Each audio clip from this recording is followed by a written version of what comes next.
I'm a father who wants to escape his own family. It all started when my 5-year-old daughter suddenly said to me, "Dad, can you make Mom remarry?" I was completely dumbfounded and asked her why. She replied, "I've been bound to a system with a mission. If Mom doesn't marry Uncle Ito, I'll be erased." I was speechless. At first, I just thought I should tell my wife, Willow, to stop reading so many system mission web novels to her. But one night, I heard my daughter's childish voice. She said, "Mom, if I say that to Dad, will he really agree to get divorced, leave with nothing, and let Uncle Ito become my dad?"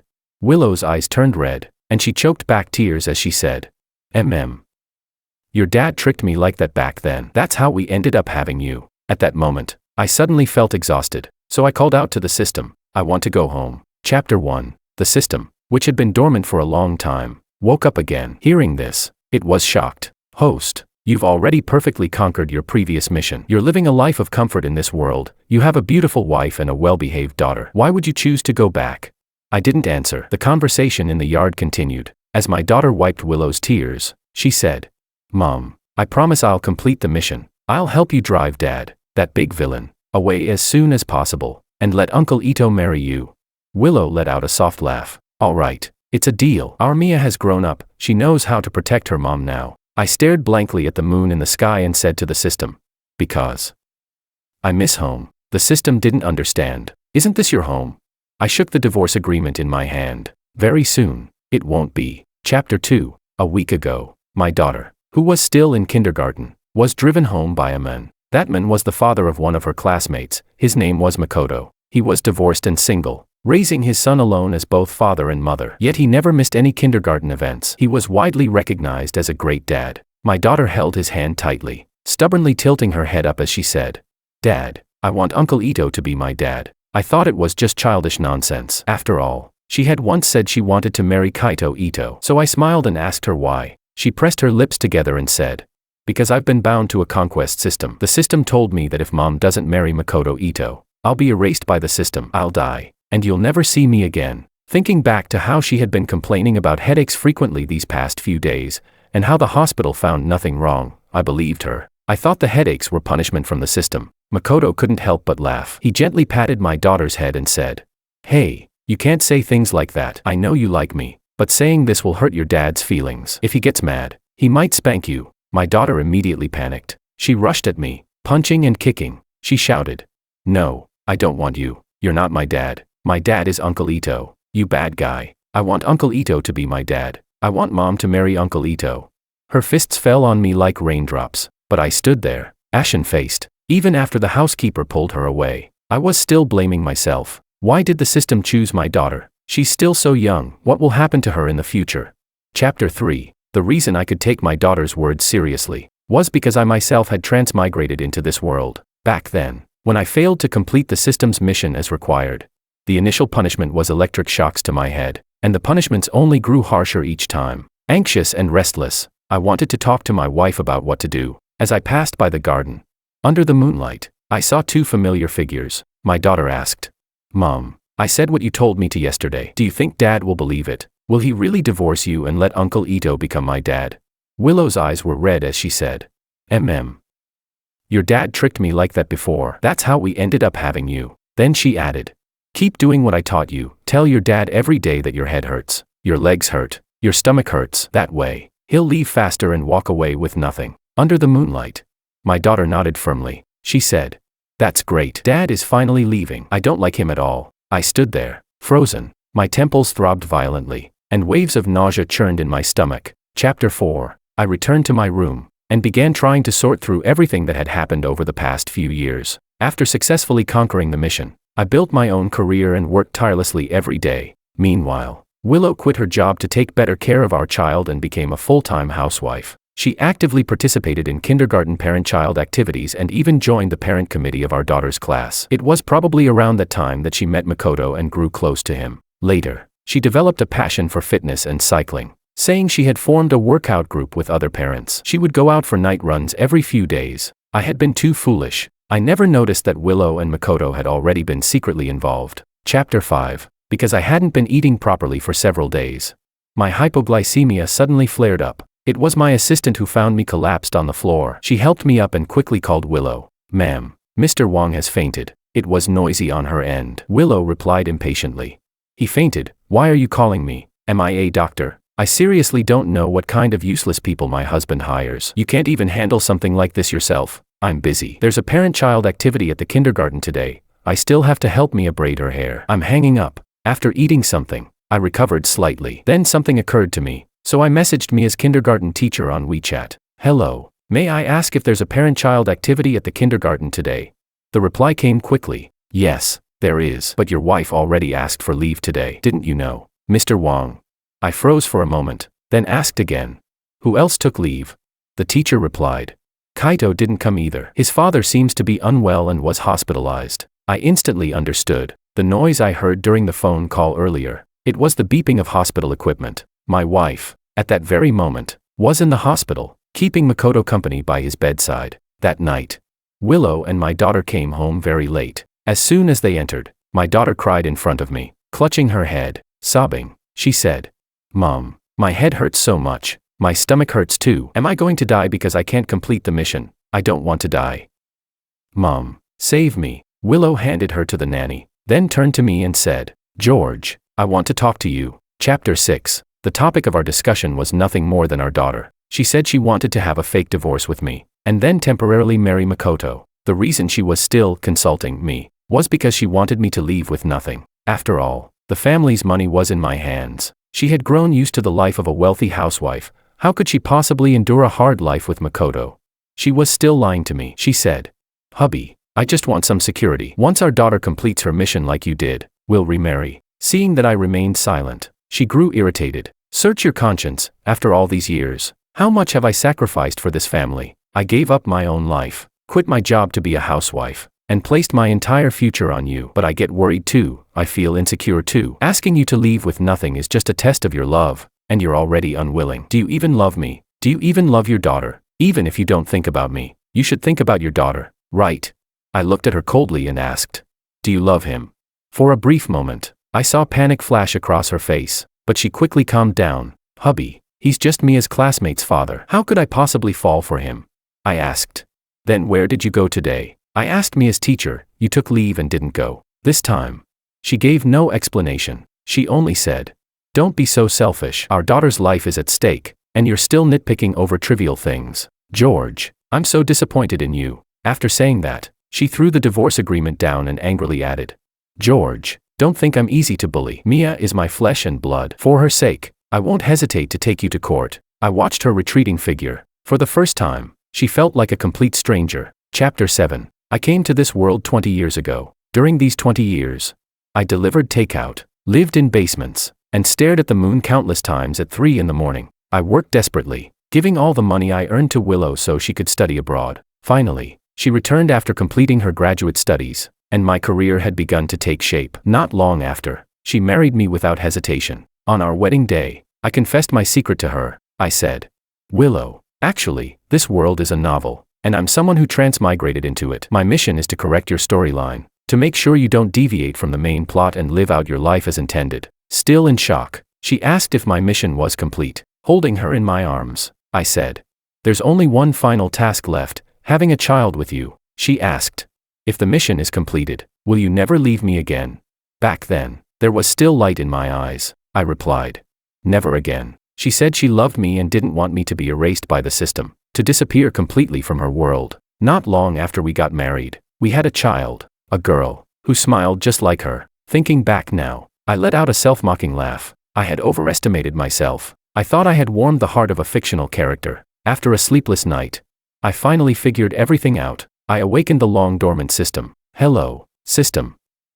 I want to go home." Chapter 8. The electronic voice in my mind sounded once again. Beep. Host request detected. If you choose to leave the novel world and return to the real world, the original owner of this body will be immediately erased. Have you made your decision?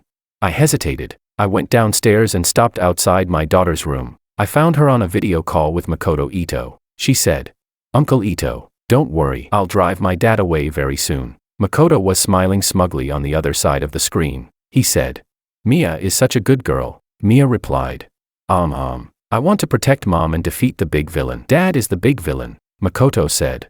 "No matter what, he's still your father." "Your mom would be upset if she heard that." Mia answered. But Mom doesn't like Dad either. She said she's disliked him for a long time. He's boring and not romantic at all. He can't compare to you, Uncle Makoto. Hearing that, Makoto's smile grew even more smug. Through the screen, he noticed me standing behind the door. He gave me a provocative smile, as if to say, "You've lost." I ignored him. As I passed through the living room, Willow was frowning while scrolling on her phone, looking irritated. When she saw me approaching, she rolled her eyes impatiently and said, "Have you signed the agreement?"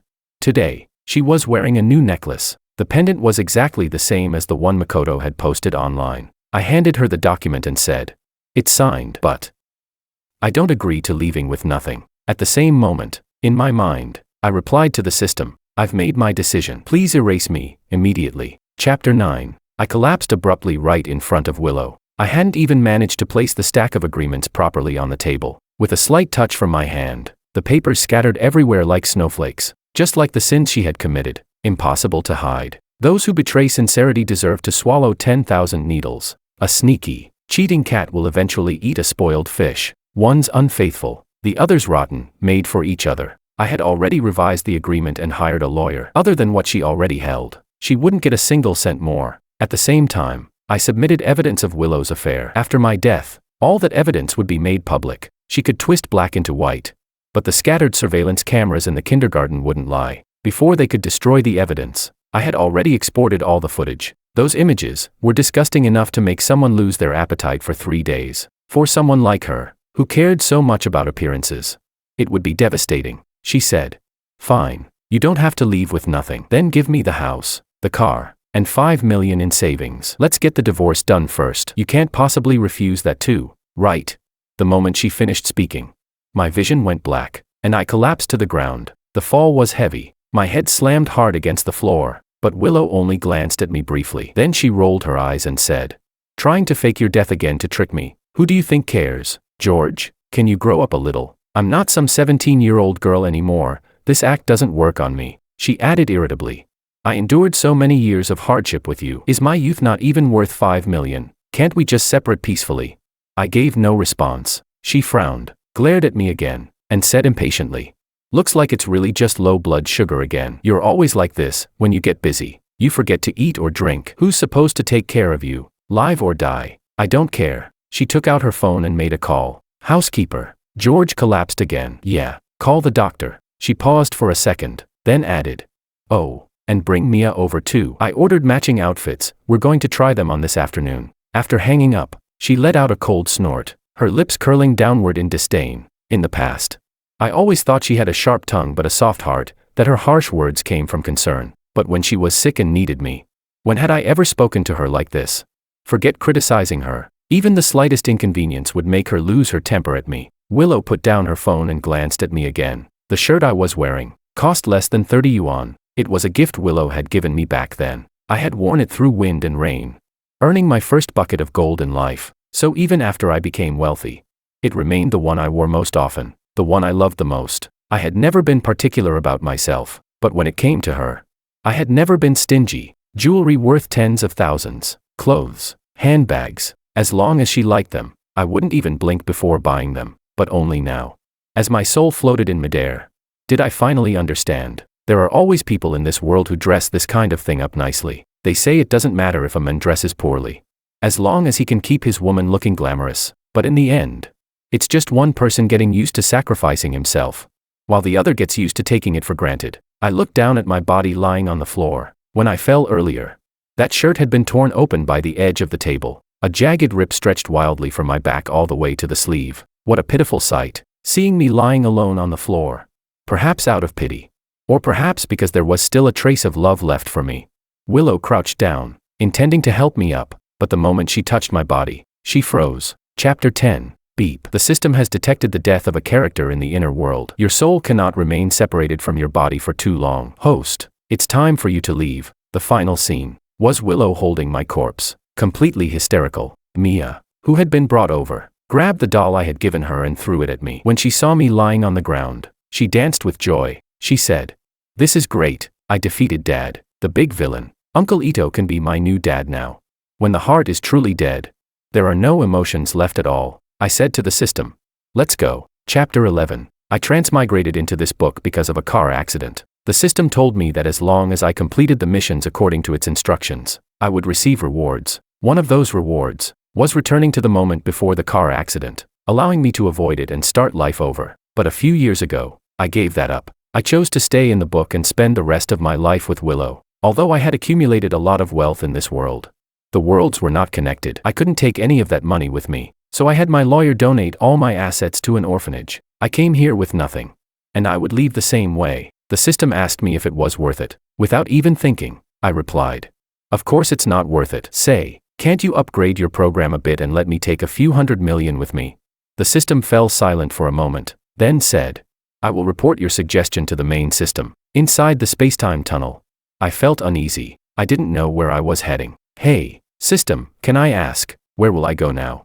The system paused for a moment before replying. "Host, your conquest mission has already been completed. However, you chose to give up the reward. You will return to the moment of the car accident and experience the pain again. Whether you live or die, even I don't know. I had just endured heartbreak, and now I had to go through physical pain again. At that point, I might as well just die." The system sensed my weak will to live. It spoke hesitantly.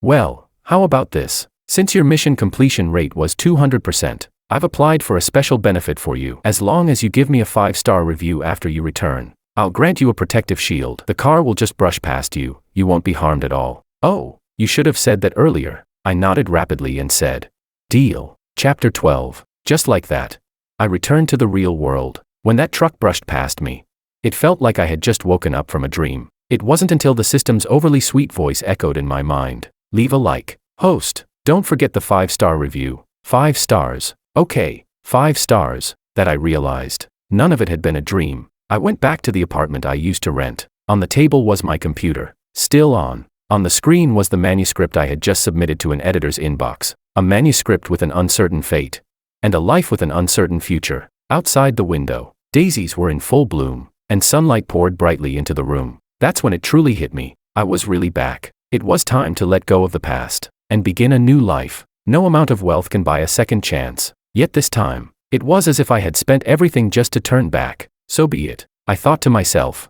Perhaps this is the true meaning of being reborn. Chapter 13. And so, I applied for a long leave from my editor, gave up the apartment, and left the noise of the city behind. I went to a mountain village to start my life over. There were many left behind children there, about the same age as Mia. They weren't born with silver spoons in their mouths. Their childhood companions were muddy pits, dry wells, and the cats and dogs in the yard. I became a volunteer teacher. Time passed quietly. Just when I thought this was how the rest of my life would go, I received a call from the village chief. He sounded incoherent over the phone. He said he had seen 2 crazy people. At first, he wanted to call the police, but then thought that crazy people wouldn't look that well put together. So he questioned them more carefully. That's when he learned they had come here looking for someone, looking for a man named George. He said, "A woman with a little girl came. From the way they dress, they look like they're from the city." "Teacher Chan, you're from the city too. Do you know someone named George?" The woman says George is her husband. He's gone missing, and she's been searching everywhere. Somehow,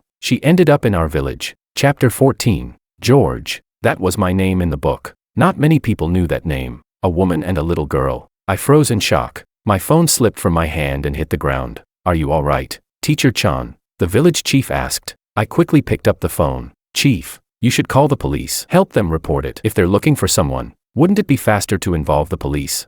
After saying that, I hurriedly tried to hang up, but then I heard a sudden voice. "Dad, that's Dad's voice." Chapter 15. An hour later, a few mule calls came from outside the door. Then, Willow and Mia were sitting in front of me, face to face with me. The flow of time in the book and in reality was different. I had only been back in the real world for 1 year.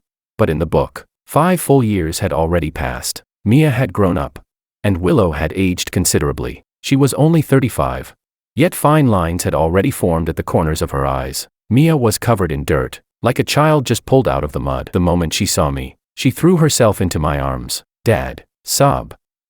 "I finally found you. Please don't abandon me." "Okay, Dad, I missed you so much." She cried miserably, every word filled with accusations that I had heartlessly abandoned her. Was it really me who abandoned her?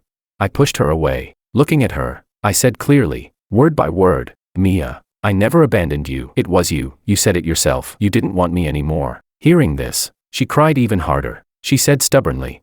It was you who abandoned me. I won't listen. I won't listen. It was you. How can a father argue with a child like this? Willow sat beside her in silence. She just sat there, watching me. Only after Mia had cried herself tired did she finally speak. Aren't you going to give us an explanation? I spread my hands. I'm not the one who needs to explain anything, but who could tell me? How did the two of them end up in the real world? In my mind, I frantically called out to the system. After a long while, the system finally responded, stretching lazily and letting out a yawn. Hello, my dear host. Long time no see. What can I do for you today? You don't seem to be in a very good mood. Interesting. Clearly, it had also seen the two people standing in front of me. It continued. Wait a moment. Host, this is clearly abnormal. As far as I know, the inner world and the outer world should never overlap. Because of your 5-star review, the main system granted me a long vacation. I'm not sure what happened either. Let me check the database first and see what exactly went wrong. Seeing me lost in thought, Willow waved her hand in front of me and said, George, I'll tell you everything that happened after you left. I waved my hand dismissively and said, sorry, MS. Lou. My surname is Chan now. You can call me Mr. Chan, or Teacher Chan. Chapter 16. After I died, she made a huge fuss for a long time. She kept saying, he just skipped meals occasionally. How could he die? He only had stomach pain once in a while. How could he just die like that?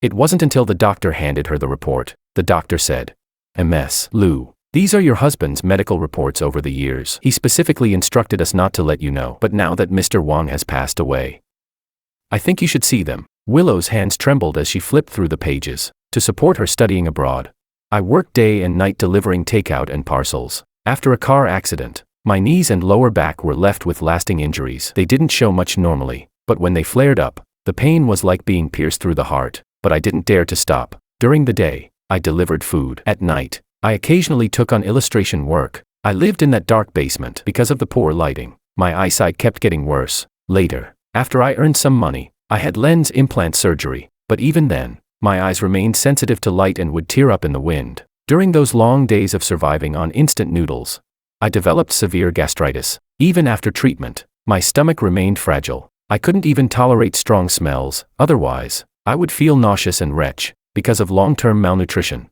I suffered from chronic hypoglycemia. Whenever it struck, I would faint. I had already been living in so much pain. I could have applied to the system to leave at any time, but I didn't. I endured everything in silence, just to spend one more day with her. But she, in the dark bedroom, Willow sat on the bed, hugging her knees, her tears already dried. At that moment, Makoto knocked on the door. He sighed and said, Willow, George is already dead, completely gone from this world. He's never coming back. Now you have me. I'll love you and Mia properly. The three of us can live a good life together. That's what matters most. Those words struck Willow like a bolt of thunder. She slapped Makoto hard across the face and screamed hysterically. It's you who killed George. The slap was not light. Makoto winced in pain, baring his teeth, but when he looked up, he still wore that ingratiating expression. Willow, I don't understand what you're talking about. George died from cardiac arrest. It has nothing to do with me. And the one who caused his heart to stop wasn't me either. 5-year-old Mia stood at the doorway, frightened into loud sobbing. Willow glared at her and snapped, Get out. Only then did Makoto realize that Willow was truly angry. He changed his tone again, speaking with feigned sympathy. Willow, I know you're in pain after George's death, but everyone has their fate. His destiny ended there, and yours is to move forward with me. Trust me, I'll give you an even happier life. But Willow no longer believed him. She actually devised a plan to drug him unconscious, tied him up in the basement, and interrogated him, under severe torture. He finally confessed. Makoto was also a transmigrator, a conquest agent. His mission was to drive me away and conquer Willow. At this point, Willow became visibly emotional. Choking with tears, she said, Hubby, look, I do love you. I was just blinded by that so-called system. I couldn't tell right from wrong anymore. Couldn't tell who truly loved me. I was deceived by Makoto. He had the system's support. It was like he cast a spell on me. So I fell for him. After you died, I woke up immediately. I don't love him. The one I've always loved is you. Chapter 17. And indeed, just as she said, after I died, she forced everything about the system out of Makoto. I had told her about it before, but she refused to believe me. Makoto was locked in a pitch-dark basement when he was tortured to the brink of death. He tried to apply to the system to leave, but since he hadn't completed his mission, there was no such option. He had only one path left, to be erased by the system for mission failure. He disappeared completely from this world. On the day he died, He saw Mia, thinking a child might be easy to manipulate. He tried to trick her into helping him escape, but the moment Mia saw him, she ran far away, shouting as she fled, "You big villain, even worse than my dad, I'll punish you in the name of the moon." The system carried out the erasure. Makoto died in agony. His limbs broke, blood flowed from all 7 orifices, and then he vanished into nothing. However, there was one thing Willow didn't mention. If she truly hadn't believed what I said about the system before, then why did she teach Mia to say those things about being bound to a system, just to force me into a divorce? It's like a pet that's been lost and then found again. It never asks its owner why it ended up in a pet shop that day. Some answers are already understood without being spoken. Later, a research institute claimed they had created a time travel machine, although everyone thought it was a scam. Willow still spent all her savings just for a chance to travel through time. She input Mia's DNA into the machine to locate my position. The researchers said, "Ms. Lou, are you sure you want to go in? This experiment is not fully developed. The future is unpredictable. You might die inside, or you might never come back." Without hesitation, Willow replied, "I've made my decision. Start the machine." Just as she was about to step in, a small hand grabbed her sleeve. "Mom, I want to go too. I kind of miss Dad." When they opened their eyes again, they had fallen into a mountain valley. Chapter 18. Dad, wasn't I brave? The space-time tunnel was so dark, I was really scared. But when I thought about the stories you used to tell me when I was little, I wasn't afraid anymore. But that kind of tunnel, I had walked through it alone twice. The first time, full of hope. The second time, with a heart already dead. Dad, it was my fault. I was too young and didn't understand. Now I'm 10 years old. I know Uncle Ito was the bad one. He's the one who caused your death. Dad, can you forgive me? As she spoke emotionally, she began to cry again. At that moment, my door was suddenly pushed open from the outside. A group of small, fluffy heads peeked in. The child at the front held a stick, clearly thinking someone had come to cause trouble. Seeing the scene, he looked confused and asked, "Dad, what's going on?" Chapter 19. Dad. Hearing the child who rushed into the room call me that, Willow and Mia both froze. Mia reacted in less than a second. She rushed forward and shoved the boy at the front to the ground. She screamed hysterically, "Who allowed you to call him that? He's my dad alone." The boy who fell was named Jack. He was a child of a nearby herdsman. Jack had lost his parents at a young age and grew up relying on the kindness of others. Later, I took him in, so the child acknowledged me as his adoptive father. Chapter 20. I shut the two of them outside. They had nowhere to go, so they set up a small thatched hut next door. They ate, lived, and slept there. Willow and Mia said they wanted to stay, and staying meant she had fallen from the clouds back into the mud. Her former life of luxury was gone. All that remained was simple food, drafty walls, and a leaking roof. Last night, there was a heavy storm. Their hut was destroyed by the rain. Thunder roared in the sky. Mia was so frightened she cried uncontrollably. In the middle of the night, after being soaked by the rain, she developed a high fever, drenched from head to toe. Willow held Mia and crouched at my door. With tearful eyes, she said, "George, please save her. She's your child too." I found a donkey cart and took Mia to the town hospital overnight. After a long, exhausting night, her fever finally subsided. Drained in both body and mind, I prepared to return home, but Willow grabbed my hand. After 20 years together, how could I not recognize that warmth? And yet now, my heart remained completely unmoved. I shook her hand off. When I looked up, I saw her eyes had reddened. Outside, there was only a dim kerosene lamp. Under that faint light, the hair at her temples looked even more streaked with white. She asked, "George, is there really no way back?" I looked at her silently and said, "There's no going back." Her hair had turned white overnight, on the day the doctor declared my death. After that, she searched everywhere for me, no longer caring about her appearance. She used to be a girl who loved beauty so much. I brought her some hair dye. I said, "It's plant-based. It won't harm your body. You should dye it." She gazed into the distance. After a long while, she murmured, "May there be no years to look back on. And may we grow old together in deep love." That was once my favorite line of poetry. I had recited it in front of her before, so I asked her, "What are the first 2 lines of that poem?"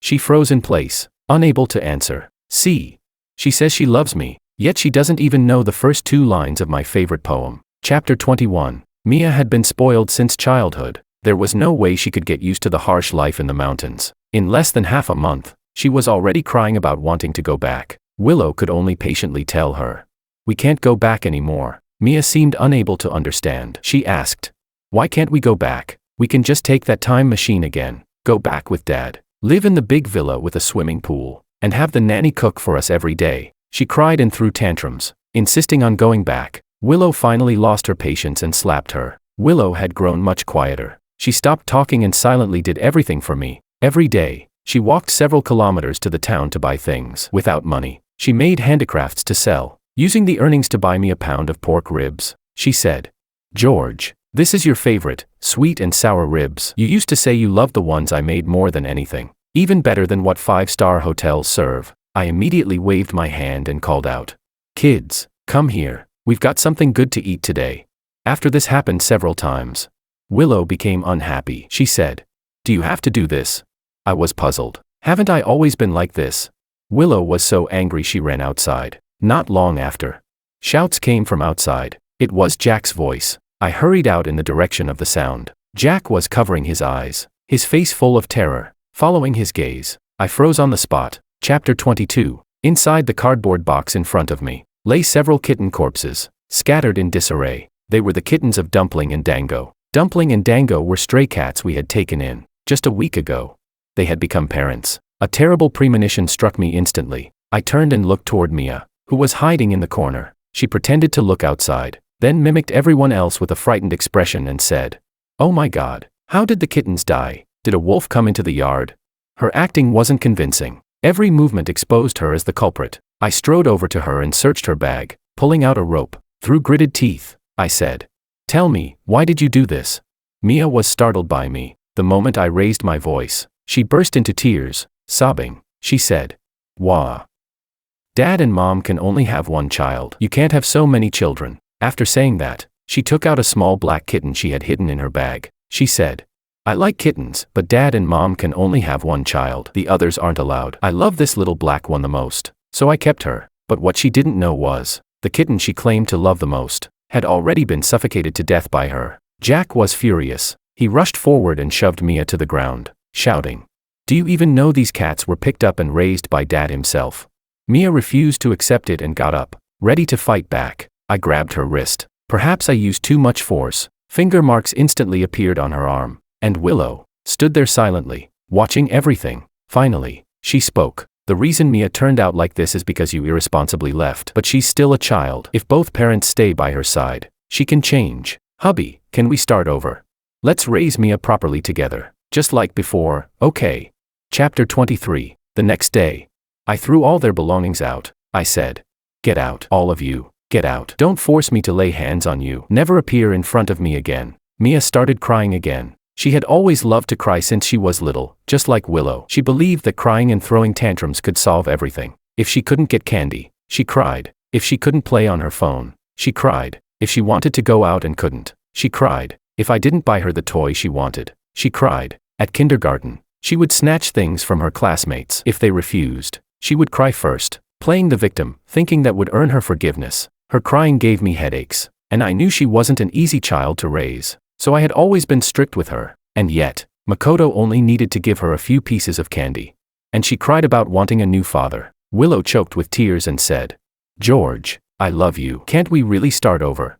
She clutched the corner of my clothes, refusing to let go. The next second, slap, I struck her across the face. Looking at her stunned expression, I said, word by word, "You want me to say it out loud, don't you?" No matter how twisted Mia is, she couldn't have killed those cats alone. 12 of them, 12 kittens. Willow, you always said you loved cats the most. I never thought you'd become this deranged. You don't care about Mia at all. You're just using her as a pawn. I said coldly.